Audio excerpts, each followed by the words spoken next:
जय हिंद, नमस्कार। देश भर में सेना भर्ती की तैयारियां जोर शोर से चल रही हैं। युवा सुबह शाम दौड़ की तैयारी के लिए सड़कों व मैदानों में जमकर पसीना बहा रहे हैं, क्योंकि सेना की ओर से जारी किए गए टेंटेटिव शेड्यूल के अनुसार आज से 23 दिन बाद यानी 10 अगस्त से देश में अग्निवीर भर्ती शुरू हो जाएगी। हालांकि यह भर्तियों को लेकर जो तिथि दी गई है वो कोई फिक्स नहीं है, इसमें कुछ भी बदलाव हो सकता है, क्योंकि हाल ही में ऐसा ही एक बदलाव राजस्थान के झुंझुनू सेना भर्ती रैली को लेकर किया गया है। यहाँ पर टेंटेटिव शेड्यूल में झुंझुनू एआरओ की ओर से 13 अगस्त से 6 सितंबर तक भर्ती कराई जानी बताई गई थी, लेकिन अब यह भर्ती 4 सितंबर से 26 सितंबर तक होना बताई जा रही है। इसके पीछे कारण क्या रहा है, इसके बारे में कोई जानकारी उस मैसेज में नहीं दी गई है, लेकिन कहीं ना कहीं इसके पीछे का जो कारण है वो मानसून को माना जा रहा है। शायद बारिश को देखते हुए इस भर्ती को आगे बढ़ा दिया गया है। लेकिन अगर ऐसा हुआ, यानी मानसून के कारण ऐसा हुआ है, तो फिर हो सकता है कि लुधियाना भर्ती को भी आगे बढ़ा दिया जाए, क्योंकि देश में सबसे पहली भर्ती 10 अगस्त से वहीं पर होने जा रही है और इसी को देखते हुए युवा दिन रात अपनी तैयारियों में जुटे हुए हैं। लेकिन दूसरी ओर उन युवाओं को अभी तक भी कहीं से कुछ राहत मिलती नहीं दिखाई दे रही है, जिनका आर्मी एग्जाम पेंडिंग है और जिन एयरफोर्स वाले युवाओं का रिजल्ट और एनरोलमेंट लिस्ट जारी होना बाकी है। क्योंकि इन युवाओं के हक के लिए सुप्रीम कोर्ट में दायर याचिका पर बीते कल सुप्रीम कोर्ट में सुनवाई होनी थी, लेकिन किन्हीं कारणों से यह सुनवाई नहीं हो सकी। बताया जा रहा है कि युवाओं की इस याचिका पर सुनवाई के लिए जल्द ही कोर्ट कोई दूसरी तिथि देगा, क्योंकि इन हजारों युवाओं को अभी भी यह उम्मीद है कि सुप्रीम कोर्ट से उन्हें न्याय मिल सकता है।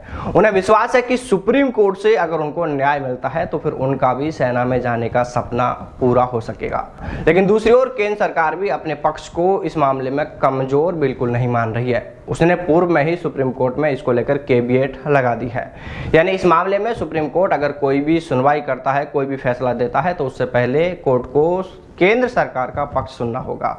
इसका मतलब यह है कि कहीं ना कहीं ऐसा लगता है कि केंद्र सरकार इस मामले में अपना पक्ष रखने के लिए पूरी तरह तैयार है, वो पीछे हटने को तैयार नहीं है। लेकिन दूसरी ओर याचिका में युवाओं ने भी जो मांगे रखी हैं वो बिल्कुल जायज मांगे हैं, उन्हें गलत नहीं ठहराया जा सकता।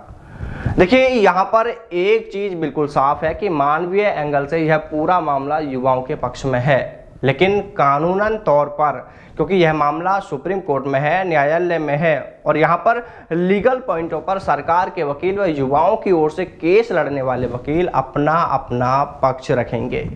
यहाँ पर सबसे अहम पॉइंट सिर्फ ये है कि सेना भर्ती या एयरफोर्स भर्ती को रद्द करने के क्या क्या प्रावधान हैं, किन किन परिस्थितियों में सरकार भर्तियों को रद्द कर सकती है, इसके क्या प्रावधान हैं, सरकार के पास किस नियम कानून के तहत यह पावर है कि वो इस तरह प्रक्रियाधीन भर्ती को रद्द कर सकती है।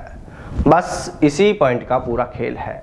लेकिन दूसरी ओर युवाओं के पक्ष में भी ऐसे बहुत से सवाल हैं जिनका जवाब सरकार के वकील के पास भी नहीं है।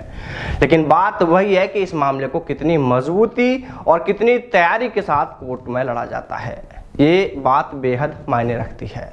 क्योंकि सरकार ने सेना भर्तियों पर रोक का जो कारण कोरोना बताया था, अगर इसी बिंदु पर तथ्यात्मक रूप से पूरी रिपोर्ट कोर्ट में पेश की जाए तो सरकार के पास इसका कोई जवाब नहीं है। क्योंकि भर्ती को रद्द करने या नहीं करने या भर्ती को रद्द करने की स्थिति तक ले जाने के पीछे का जो कारण है वो सरासर गलत है। क्योंकि सरकार अगर यह कहती है कि एक निर्धारित समय के बाद अगर भर्ती प्रक्रिया पूरी नहीं होती है तो उसे रद्द करने का कानून है, तो सवाल यह है कि भर्ती पर इतने समय तक रोक लगाई ही क्यों गई। और देखिए, इस सवाल पर यह मामला युवाओं के पक्ष में जाता दिखता है, लेकिन उसके लिए जरूरी यह है कि पहले कोरोना काल के दौरान की तमाम रिपोर्ट की बारीकी से स्टडी की जाए, तथ्यात्मक रिपोर्ट तैयार की जाए, तब जाकर यह मामला मजबूत होता दिखेगा। लेकिन फिलहाल तो देखने वाली बात यह है कि आखिर अब इस मामले पर कब तक सुप्रीम कोर्ट में सुनवाई होती है और इसका निर्णय किस ओर जाता है, ये भी देखने वाली बात होगी। तो चलिए साथियों, फिर मिलते हैं सेना भर्ती से जुड़ी किसी नए अपडेट के साथ। तब तक सावधान रहें, दलालों से दूर रहें, अपना और अपनों का ख्याल रखिएगा। जय हिंद, जय भारत, वंदे मातरम।